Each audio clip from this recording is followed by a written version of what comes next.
Welcome to Tournament in a Tea Break from BritWatch Sports. Sports in general, Brits in particular. The draws are out, they've been revised with top seeds dropping out and the big hitters are about to begin. So it's time to line up what to look out for in BritWatch's Tournament in a Tea Break here at Indian Wells. Starting with the WTA, the draw got underway with the first round action and there was an early win for Heather Watson, who sets up a clash with British number one Joanna Konta.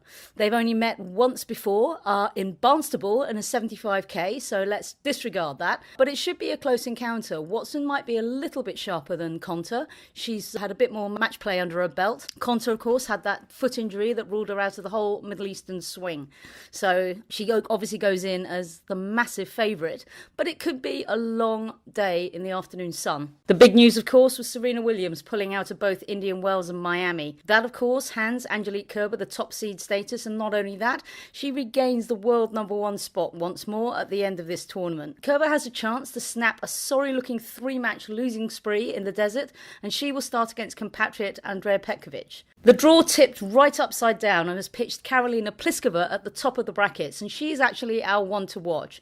She's making collecting hardware a bit of a habit already this year, and she looks to be probably the most in form out of the four top seeds. Simona Halep, remember her? The 2015 champion has really not got her season started. She's got no back-to-back wins yet. If she's fit and if she's healthy, she would actually be a pretty sound bet for a good run here. With Serena Williams out, Dominika Cibulkova shifts up to the final top four seed slot. She's got quite a few feisty foes standing in her way. She's had a fair start to the year, but nothing to really shake the tree yet. The WTA finals champion of last year still needs to click into that kind of form that saw her stun everybody in the field in Singapore. On to the men, and of course the main buzz is a draw more stacked than a wobbly Jenga tower. Novak Djokovic, Roger Federer and Rafael Nadal are all in the same quarter, and that leaves world number one Andy Murray all on his own at the top of the brackets of doom. Federer could face Nadal in the fourth round for episode 36 of their continuing saga, but has the Swiss got the momentum to address a very one-sided head-to-head with the Spaniard?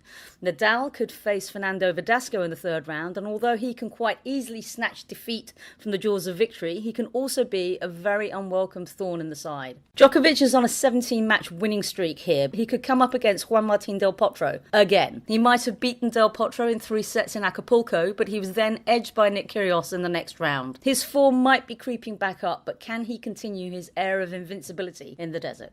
Meanwhile, if you're a devotee of the habitual Murray rollercoaster, don't let what looks like an easy draw fool you. Indian Wells can throw some interesting curveballs at the Brit. Of course, Donald Young, Guillermo Garcia Lopez and last year's third round exit to Federico Del Bonis are the ones that stand out in mind. But Murray has actually been able to string together some wins out here. The draw couldn't get any easier for him, but don't let that fool you. You've been listening to BritWatch's Tournament in a Tea Break, and I'm Ros Sattar.